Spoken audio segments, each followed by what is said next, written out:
নমস্কার বন্ধুরা, তোমরা সবাই কেমন আছো? আমি মোটামুটি ভালোই আছি। তো দেখো, সকালে বাসি কাজকর্মগুলো এখনও হয়ে ওঠেনি, তাই তাড়াতাড়ি সেরে নিলাম। স্নান টান সেরে রান্নাঘরে চলে আসলাম।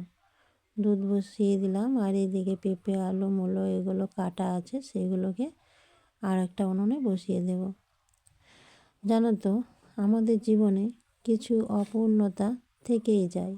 আমরা বিশ্বাস করি বা না করি, মানি বা না মানি, কিছু অপূর্ণতা বেঁচে থাকার জন্য অনুপ্রেরণা যোগায়। কিছু জিনিস আমাদের কাছে ততক্ষণ পর্যন্ত সুন্দর যতক্ষণ আমরা দূর থেকে দেখছি। কাছে আসলে কেন জানি না অবহেলা বেড়ে যায়। যাকে আপনি বেশি গুরুত্ব দেবেন, তার কাছেই আপনি একদিন ভয়ঙ্করভাবে গুরুত্বহীন হয়ে পড়বেন। নিজের সবটুকু দিয়ে সাহায্য করবে, সেই একদিন আপনাকে আসামির কাঠগড়ায় দাঁড় করাবে। এটাই বাস্তবে হচ্ছে। একটা বয়সের পর জীবনের শখ বলে কিছু আর থাকে না। থাকে শুধু ধৈর্য আর পরিস্থিতির সাথে নিজেকে মানিয়ে নেওয়া। জানো, জীবনের খারাপ সময়গুলো অনেক কিছু শেখায়।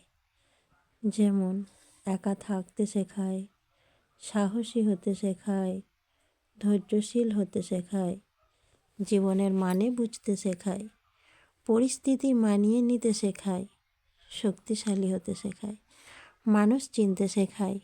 এত কিছুর পরেও অভাবের চেয়ে অবহেলা বেশি মারাত্মক। কারণ অভাব মানিয়ে নেওয়া যায়, কিন্তু অবহেলা মেনে নেওয়া যায় না গো। অভাবের চেয়ে অবহেলা মানুষকে বেশি কষ্ট দেয়।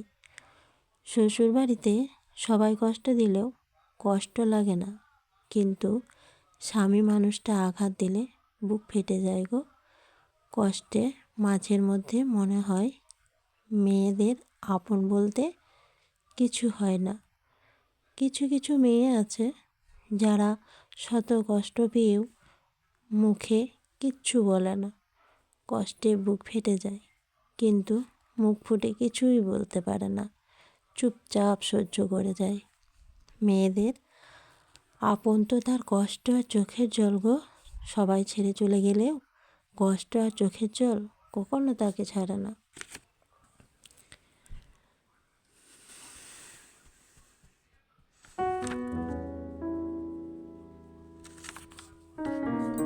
অনেক কিছুই আমার চোখে পড়ে, আমি বুঝি। আমি বুঝেও না বোঝার অভিনয় করে থাকি। কি করব? ভাগ্যের কাছে আমি অসহায়।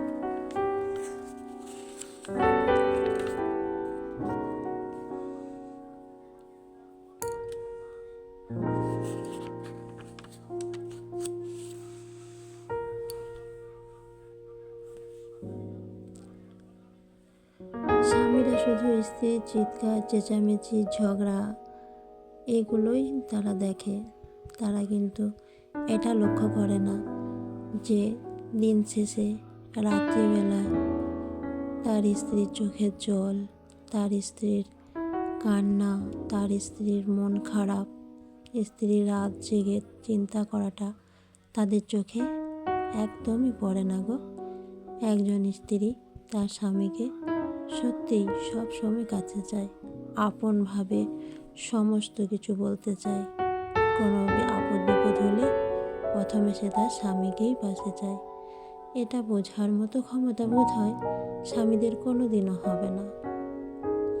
জানো, ছোটোবেলায় কিছু হলে মা বাবাকে শোনানোর জন্য জোরে জোরে কান্না করতাম, যাতে তারা শুনতে পেয়ে জিজ্ঞাসা করে, কেন কাঁদছিস, কি হয়েছে?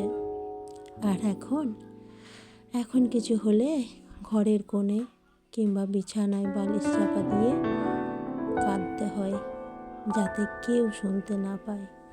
এটা কতটা কষ্টের বলো তো?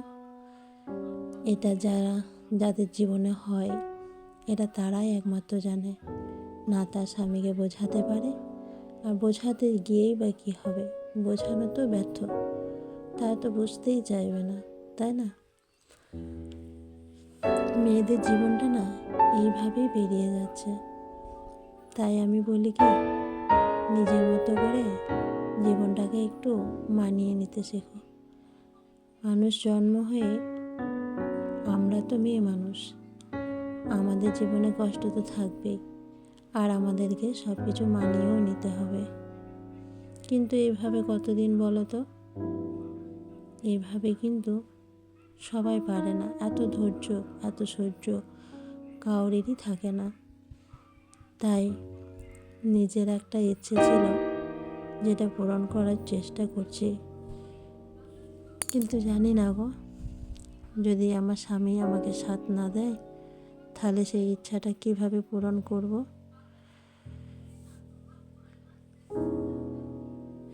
মাঝের মধ্যে খুব মন খারাপ হয়ে যায় গো, এইসব ভাবনা চিন্তা করতে করতে চোখের তলায় কালি হয়ে যায়। মানে দেখে মনে হয় না যে আমি কেমন আছি, আমার কি অবস্থা, সেগুলো কিন্তু স্বামীদের চোখে পড়ে না। আর দেখো, তোমাদের সাথে গল্প করতে করতে রান্না খাওয়া ধোয়া মোছা সমস্ত কিছু হয়ে গিয়ে আমি বাইরে আসলাম আমি ধূপ কেনার জন্য। তো আমি 1 ফাইল ধূপ কিনে নিয়ে এসেছি।